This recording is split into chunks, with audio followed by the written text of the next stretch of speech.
So Claire here in the Pacific Northwest, Puget Sound area, Grow Zone 8B. As you may know, I am a self-proclaimed novice gardener. I am kind of experimenting and doing a last-ditch effort garden for the fall because my earlier attempts this spring and summertime failed very badly, but I don't want to waste this time to maybe grow a little bit more food, preserve a few more things, and learn even more about growing in this area so that I can do better next year. So I thought it'd be a great time to call in some help. So I have this book. It is called Gardening in the Pacific Northwest, and it is produced by Timber Press. I actually had a book produced by Timber Press for the northeastern side of the country that I found very valuable at the time because it tells you kind of month to month what you maybe should be planting, direct sowing, starting indoors, transplanting, and other tips and tricks, tidbits to help you maximize your growing and just kind of have a general understanding of your growing zone. And I found that version to be very helpful. And so far, this is really interesting. So, this is going to help me know what I'm supposed to be doing in this month to still make it work. So, feel free to join me as I F around and find out what grows in my garden. That? No, it is August. It is not time for that yet. Get rid of it. It is August. Bring it back! Y'all, I'm so ready for fall. That's why I want to get started on this fall garden. This is what it says I should be planting right now. Direct sowing, broadcasting, and planting transplants that I had already started, but I have not done that yet. So I am very behind on all of this. Okay, this should be a treasure hunt because I have at least 50 to 60 seed packs here to go through. We'll see what I find. Here I was trying to show you guys that I basically have almost every single type of seed that it says that I should be planting this month without having to purchase any new ones. But my family was watching a really loud cartoon and coughing and screaming. So I'll just tell you a little bit about what I have and what I don't have. The only thing on this list that I do not have is arugula, which is strange. I feel like I should have that. And then I also don't have any beets currently. I feel like I do somewhere. I need to go through, various places that I may have put a seed stash and see if I can find some. But regardless, I have plenty here to plant. I don't even know if I have enough garden space to put them in. One thing that I do have that was surprising, I did not purchase this myself, but is kohlrabi. Maybe I'm saying that correctly or not. But I have never planted that. I have never harvested it and I have certainly never cooked it. So if this is something that you're familiar with, please let me know how you prepare it, maybe a good recipe. I would love to know. But I'm going to plant some because this is pretty foreign to me. Here I am trying to clean up this garden bed. That's kind of half the battle. This week is finding the places to plant and creating a happy home for the new seeds to go.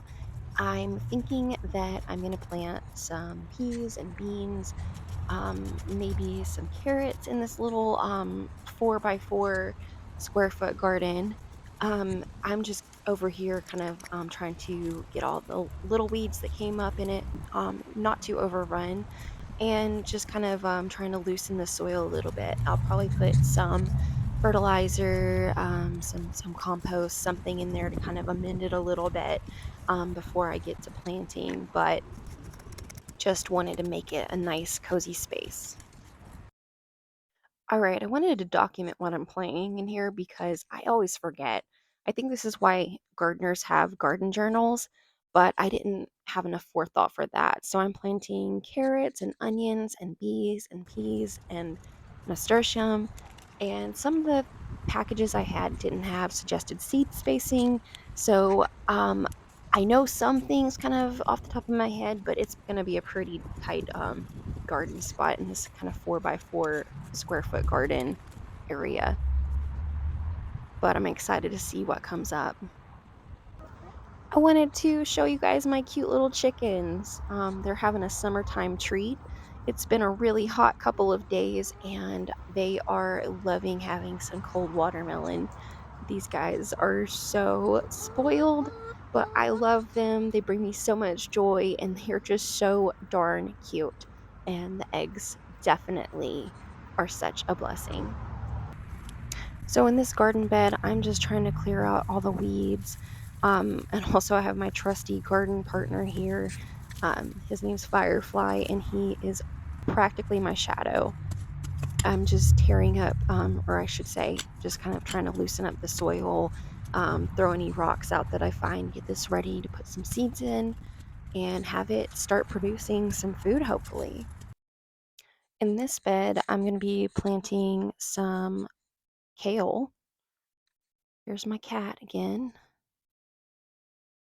Let's see, I'm going to plant some kohlrabi as well in this bed. I'm not sure how much room that takes up. I've never seen it before. As well as some cumin and some cilantro. I'm fitting a lot of stuff into kind of a smaller area. I'm not sure why I didn't spread it out a little bit more. In this bed, I am going to be putting some radishes. I'm going to do kind of some just traditional radishes here, as well as in the back area, I'm going to put the wasabi radishes. Um, I am also going to do some parsnips. Here's my cat again. Um, he is always in my business. If you ever meet this cat, he's one of those that you better not pet or you will never get rid of him, which is a good thing. It's nice to have a buddy. Um, and I'm going to leave some space open because I also am going to have some place to put the things that I'm going to have to start and transplant later. So, kind of in that middle area where I'm sort of stepping, I'm going to try to put some, maybe some broccoli or cauliflower, whatever sprouts, and just kind of see what happens in that spot. This is the wild corner of my yard where a bunch of probably weeds come up, but this stuff right here, I think it's called burdock. I do not have the heart to tear it down because there's so many honeybees that visit it every single day. Moving on to the front yard, I'm going to put some rainbow Swiss chard here in between my pumpkins. I did a very minor 3-second companion planting Google search. So I'm not sure if it's great with pumpkins or not, but this is where it is getting put. And we, as usual, will just F around and find out and see if it comes up. Gonna give a little bit of water to that and make sure that it's gonna be able to hopefully germinate. Now in the front garden, I am going to attempt to broadcast some of these lettuce seeds in between plants that I've already planted that are already sprouting, maybe already have a home, and just sort of see how they come up. I probably put too many seeds in one place, so I'm probably going to have to thin it out. I am also putting some cumin up here, I believe, is what I'm doing. I didn't say it fast enough. And then what else is that? Oh, I'm putting dill. That's what I'm going to do up here too. Just to have some random plants coming up in between these naked. Okay, final garden task of the week. I will be planting some broccoli, some cabbage, and some cauliflower in these seed pods. I'm just going to put them in these containers so that I can reuse something I already have. My family's going to be so happy because we live in a 110-year-old house and they did not believe in closets or counter space back then, apparently. So we'll at least get to use our counters again this week without my seeds and dirty stuff on there.